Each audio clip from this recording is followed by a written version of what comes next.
All right, so bronze medal match, NinjaHeros facing Judo Sloth, best 3 of 5. So an extra battle in there you've got to win to advance, and not advance, but to take home the cash. Yeah, take home that cash. Again, 3,000 and 2,000 euros up for grabs here. I'm excited to see what happens. Yeah, this is going to be good because Judo, he put up a really good fight against Skuuu. He really did. And we saw some skilled attacking and defending. Again, NinjaHeros with a lot of patience earlier. Patient. So we're going to get right into it. And Judo Sloth up first on the attack. Right, and again, this is going to be best 3 out of 5 now, and all the other ones were best 2 out of 3. So they're going to have a couple chances to kind of figure things out and work their way through it. Exactly. We'll see how many bases we see. We've seen a lot of repeats of bases today. Maybe with just the traps, the mines moved around a little bit. And Judo Sloth looks like he's really trying to take as much time as he can to focus. And that, again, is the great thing about the way the Builder Village works. You can switch out your army camps up until the point that the battle starts. Right. And once the battle timer starts, then you're locked into whatever is on the screen. Yep, so it looks like we're getting this countdown here. He's going to have a couple Barbarians, some Archers, and some Minions. No way to really get into the core, no Bombers in this, so he's going to have to clear away. And again, we're going to see if this AI of this battle machine affects the attack if he decides to go around and attack something else. Exactly. I mean, one of the keys maybe would be to try to use the Archers, the Beta Minions, to take out some of the stronger defenses on the inside. Maybe on the left-hand side, it's hard to say where they're going to go. Yeah. To try to create at least a path so that if the battle machine is working on a wall, it's not getting annihilated by a double cannon. Right, that's definitely going to be the biggest thing. And up at the top, obviously, we have that guard post with all of its units still alive, that Archer working its way up to take out that Beta Minion. So it's just going to be those 2 Barbarians and that Archer. So that could do some distracting to the battle machine. So if he deploys up there, he's going to have to keep that in mind. Yep, so 18% so far. We've got a couple more Archers and the Beta Minions to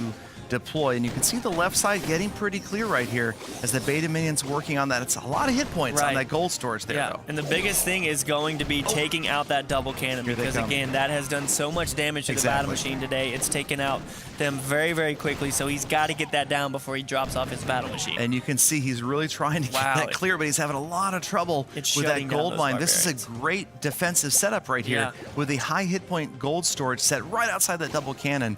And again, ideally, it looks like that's probably what he was hoping. Get that double cannon down, and at least then you're going to have the battle machine working on a wall without getting nailed by the double cannon. Right. And now he's going to come in from the right-hand side. So he's coming in from the right-hand side with that roaster and that Tesla over there. He's going to get away from that double cannon. Doesn't want to deal with it at this point. And he's just got to get in here through this wall. He's sitting in his Archers. He's got 1 left. Got a couple Barbarians. He's got to get through this wall quick, though. Yep, 33% damage. And you can see the pathing. Once he gets through this wall, battle machine may end up going to the Builder Hall before it faces one of the Crushers. And you've also got 20 or so Barbarians left. Oh, and the mortar is doing work to all of that, as is the roaster. Come the barbs. He might be able to get off another ability here, but that Archer staying on short range is going to do so much damage. But he's distracting over on the left side so that that mortar doesn't shoot all of his Barbarians down here on the right. He's going to have to head in 48%, heading for the Crusher. 50%, he's got 1 star. There he goes. He's got 1 star, but it doesn't look like he's got any chance, so he's going for percentage on the top right here. Clock tower, lots of hit after points. That clock tower. Got to get it down with that last Barbarian. He's not going to. 53% right there.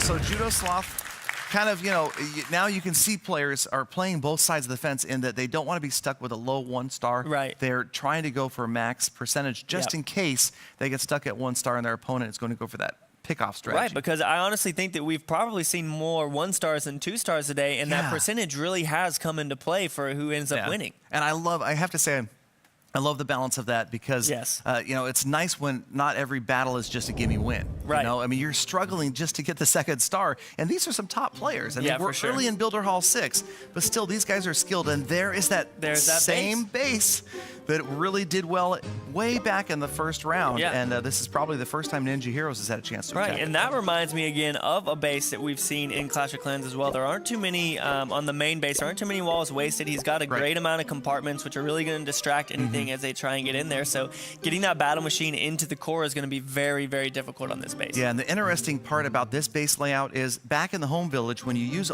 empty compartments, it'll cause the wall breakers to not worry about those walls. But these aren't wall breakers. These are bombers, and they will still go after those walls even if there's no target of value within that enclosure. Right. So you know, it's interesting. They look like wall breakers, but we all have to remember they're not. They're bombers. All right, so archers and beta minions. Start here, archers and beta minions. I think this is the first time that we've seen 2 camps of archers, 2 camps of beta minions here. Maybe he's just going for percentage here because obviously there's only that 53% that he has to beat. So NinjaHeroes has to get over that 53% in order to take this win. Yep, so obviously different attacking strategy, not worried too much about getting over those walls. These guys are just going to sit around on the outside and pick units off, despite the longer range archer towers on the right and the top left there.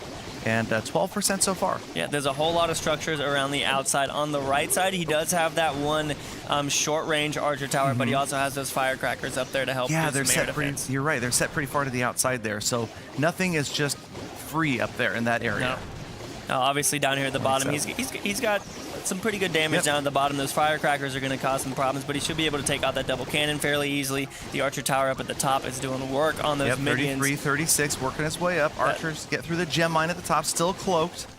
And again, that's what's so cool and unique about the troops here at the Builder Village versus back at home is everybody's got an ability. We don't have spells, but they all have abilities that are unique. Right, and yeah, the cloak has definitely come into a big play here when it comes to these patient attacks that Cerise and Ninja have been doing, where they use that cloak, they take out the buildings as best as they can, and he's working his way up there. Again, 53% is what he's got to beat, 48% is where he's at. He's still got his battle machine. I don't think he's going to have it looks like a pretty much a clear win right here There's for that NinjaHeroes. He's got the 53% right there. There it goes. And it's just going to be a matter. There it is.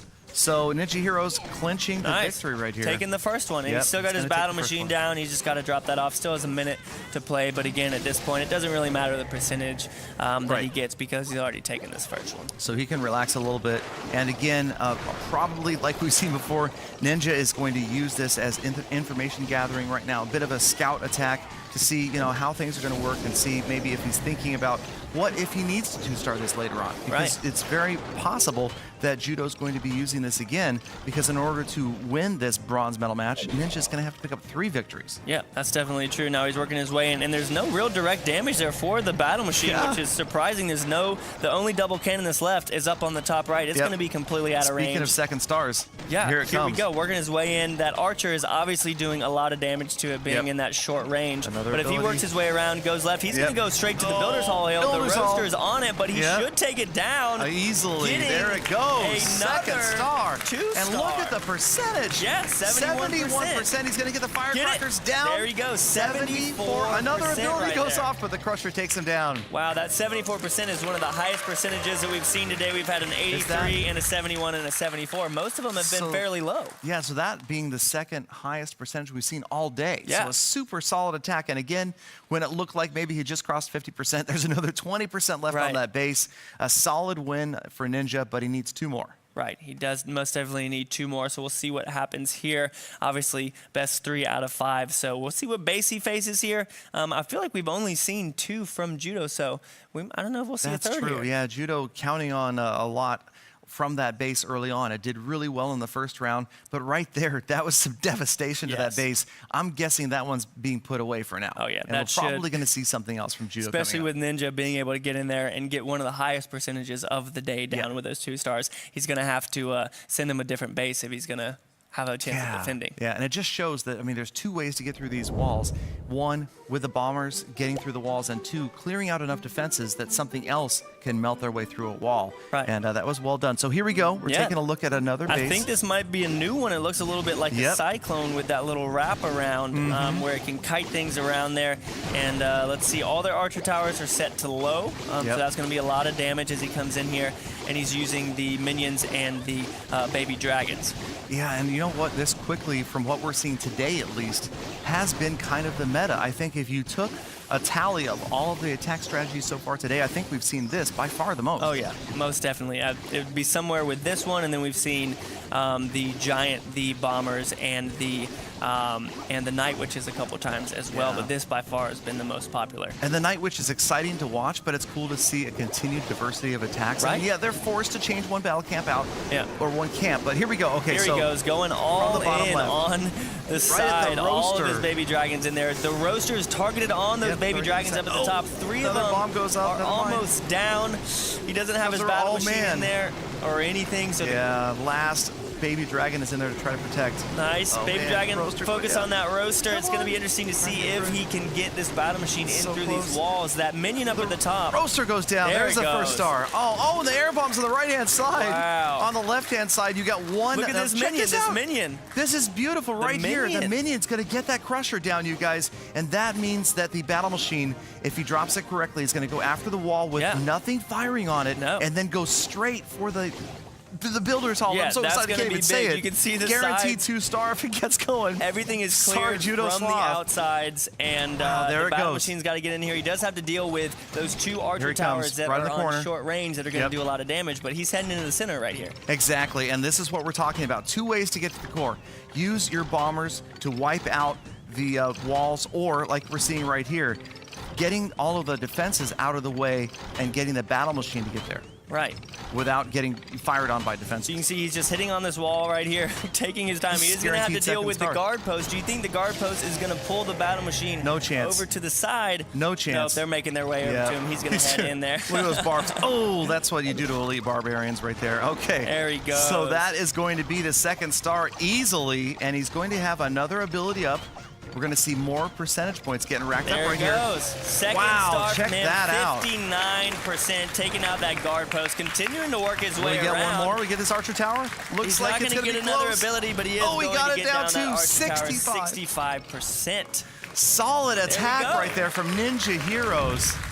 What early on looked like it could have been just a percentage grab becomes a 65% 2-star, and that's solid. That's going to be tough to overcome. Right. And I love this late battle stuff. I love the way to see the way things unfold. Even after everything's been deployed, so much can change. Yeah, for me personally, I don't save my battle machine like we've seen so much today, but it seems like it's paying off for a lot of people. They're saving it, they're not wasting it, they're clearing out buildings, and they're getting it into the core and letting it do its thing. Exactly. I mean, there's really 2 ways to use that battle machine: as a tank to distract if you're using Night Witches, or like we've seen here time and time again, picking up, I mean, these battle machines are picking up 10, 20, 25% of a village because of the defenses being wiped out early. Right, so we're going to go ahead and get back into this. The defender, of course, NinjaHeros, but JudoSloth knows what he has to do. He has to get that builder's hall, and as you can see, it's in a core of its own in the middle. Oh, man. So it's either going to have to be air here, or it's going to have to be some bombers so that he can get in there to that core. Exactly, and the key to this base defending is the fact that it's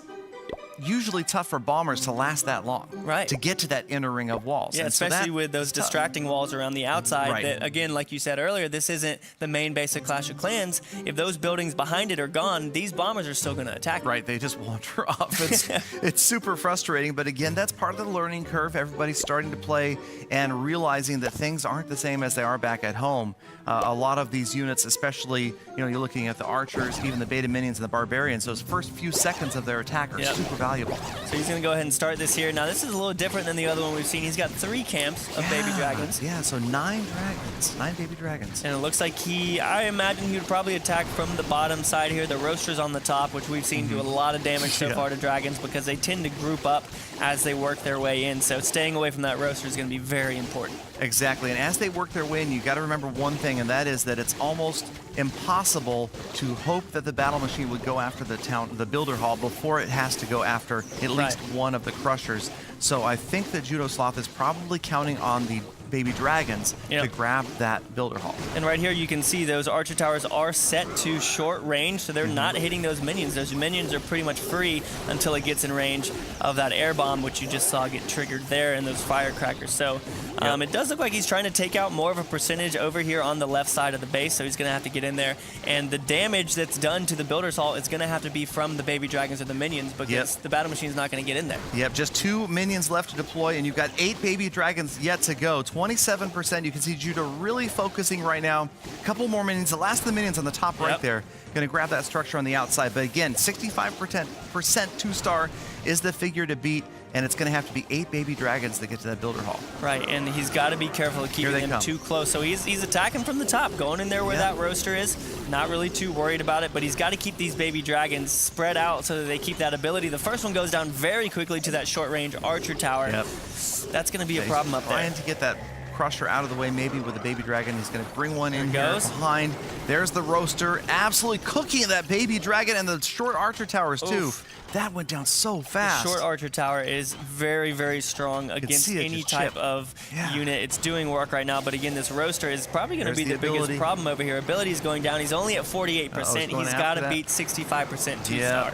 Here comes. He's got 3 more baby dragons after this. There he goes. Got the first star. Baby dragons. He's trying to spam that, but he can't quite get it off. The crusher takes care of the battle machine, 53%. He's got just 2 baby dragons left to go. Can they possibly clear that roaster out? He's got to get that roaster out, and then I think go after the roaster. It'll be out of range of any other air defense, or at least it should be. The archer tower is not going to hit it. The firecrackers might be in range if he deploys these correctly, but still, he's got to get up to 65%. Yeah, and we know that one baby dragon will be successful in taking out the roaster right here. Oh, it's in range of the firecrackers. Yeah, the firecrackers, you're right, are firing. That's going to make the difference right there. It's not going. It's going to go simultaneous. Simultaneous, but it's going what just happened right there. Towards the there double goes the baby dragon cannon. after the double cannon. Going to be it. That was tough. I mean, you had a chance that it could have pathed in after the builder's hall, but dropped a little bit off to the right. And that 62% one-star. He was close on the percentage, but he needed to get that builder's hall in order to take that win. Exactly. So that gives another win to Ninja. Ninja going up 2-0. Right. There we go. But again, obviously, best 3 out of 5 here. So if Ninja takes this one, it's going to be over. But Judo Sloth is going to have a couple more chances to bring it back. Yep. So Ninja Heroes, it looks like they're getting ready to go. And Judo Sloth, that was tough. I mean, that was hard. You really hoped for Judo that he could have gotten that last baby dragon in there. But like you said, percentage and the builder's hall, and the builder hall only would have gotten him to 65. Right. He would have had to get the baby dragon to path and go after another structure after that just to grab the top. And he still had those firecrackers doing work and that other short-range archer tower, which takes out those baby dragons so quickly. Yeah, and it's critical to have the knowledge of what units can take out other units. Like head-to-head, we know, I actually made a video on the fact that a single baby dragon will take out the roaster. Right. But, like you said, the firecrackers were there, the firecrackers were firing, and that just annihilated the baby dragon. It never had a chance. Right. All right, so we'll go ahead and jump back into this next one, where, of course, the defender is Ninja Heroes because he's already attacked 2 times, 2-0. Judo Sloth has to make it happen here. Yep. And look at that center core again. Yeah, once again with that inner set of walls, so tough to get through. So we'll see, well, we're seeing some bombers this time. There we Looks go. like 6 dragons, 1 camp of Barbarians, either enraged or sunburned. It's sometimes hard to tell. They look sunburned to me. They do look a little sunburned. But the thing is, again, those wall breakers or those bombers might do a good job of getting into that first core. Right. But the chances of them making into that center core where the builder's hall is, that's going to be difficult. Yeah, it's tough. I mean, in Barb Rush strategy, you're going to try to get the Barbarians in and use them to tank so that the bombers don't get taken down. But sometimes you need more than 15 Barbarians to get that job done. We're going to watch. These bombers are going to be extremely high value right here. Yeah. It's going to be absolutely key if they can get in deeply. Wow. And how long they survive. That mortar just took out those Barbarians that was quick. very, very quickly. He's going to send it in. Here come the bombers as well. He's sending in some Barbarians. That double cannon's going to target them. They're already in the wall. There he goes. He's heading in. It's going in early. That's a good sign. They can't get distracted here, though. He still has 1 bomber he hasn't deployed. They've got to get into the core. That's it for the Barbarians. They're heading over towards the Crusher, and I believe the battle machine's going to just work his way around unless he can somehow get a hole in that core. Yeah, he wanted the battle machine to go left to take out the air bombs. It went right. It's going to face that Crusher, and even with the ability, it's going to be tough. Because, again, your favorite defense, the double cannon, is just crazy damage right there. Bye-bye battle machine. It absolutely got the first those battle machines. There's the first star, and there is an opening right there, but again, those air mines. And look at that baby dragon going off to the right. He dropped it off on the left to see if it would go to the core. Again, I guess it likes gold. It's again tough to see what the tolerance is, how far away you can drop something before it's going to path after it. And the last bomber working hard. You can see he's going to get a couple more sections of wall down. But those walls, what did I hear? They're worth 0.002%. Right, so the wall, Springtrap sends off that last one. That's going to be a 59% 1-star right there. No, but the wall's actually not worth anything. Right, so they don't go towards percentage at all. And that's an unfortunate part of the way the base is set up. Your bombers can just sit there and waste time all day going after some spare walls. So we're going to see Ninja Heroes come in now, and he knows what he has to do. Yep. He's got to beat that 59% 1-star, which is going to be a high percentage. So it's going to be interesting to see if he does, in fact, go for the Builder's Hall, or if he thinks he can get over 60% with just free buildings around the outside. Exactly, and that has been a tough thing to stop today. If you're using archers, beta minions, almost any combination of those units, you can grab a lot of percentage points. And not having to worry at all about the Builder's Hall. Again, interesting to watch those walled-off Builder Halls making it a huge challenge against any sort of ground attack. And here we go. So he's going to switch this up. The Builder's Hall is not going to be in a core of its own. If he can get in here and work his way towards it, then he could get that 2-star. Even if it's a 50% 2-star, that's all that he's going to need. Exactly, and 2 of the 3 archer towers set to shorter range, and they're pretty much close to the inside, so this probably not the ideal base for stopping the pick-off of those outer structures, even though the firecrackers are pretty far out. Firecrackers are far out, but up at the top we have that 1 archer tower at long range, so that's going to be kind of hard to pick off. But he does have a lot of minions here and only 1 camp of archers, and he's got to beat 59%, so this is definitely going to be a challenge. Yeah, it's not a gimme. We're going to have to watch and see, but of all the attackers today, NinjaHeroes may be one of the most patient in the way that he plans things out, the way that he's willing to drop just 1 unit at a time and use every second of the battle timer there. And this is going to be it. If he does, in fact, beat that 59%, it's going to be 3-0. So I know he's thinking about that 3,000 euros. Exactly. So 3,000 euros to the winner in this battle, and the loser will take home 2,000 euros. So not too shabby to even lose here. These guys definitely having already beaten at least one opponent to advance this far. Right. So we're at that 24%. He still has 2 camps of the beta minions and not too many free buildings. And it looks like that clock tower is probably going to be in range of those firecrackers. So that's going to be a little bit difficult because it is one of those higher hit point buildings. Exactly. Got the clock towers and those storages as well. So the beta minions right there at the bottom, using that ranged ability, going after the gold storage and the elixir storage, 27% so far. Yeah. And, he's about halfway through his units there, and he still has the battle machine, of course. I was expecting to see him drop off the battle machine there with all those minions down to help distract that archer tower. Oh, maybe as the minions work in there. Yeah, he's trying to get that double cannon down there on the left, and that would allow that battle machine. 45%, he's closing in, but losing 3 archers there. 45% again has to get over 59%, so he's going to be in that 60 percentile. He's about to get 50% here. There it is. There's the first star, ladies and gentlemen. But he's still got a good percentage to go here, and nothing really is free on the outside except for that gold storage at the top. So his battle machine's got to get inside. Yep, so 53%, and at this point, the structures are going to be worth 3% each. So he needs 2 more structures to tie and 3 to win, and it looks like he's just going to drop all the rest of the minions on the left-hand side to try to get that double cannon out of the way. Yep.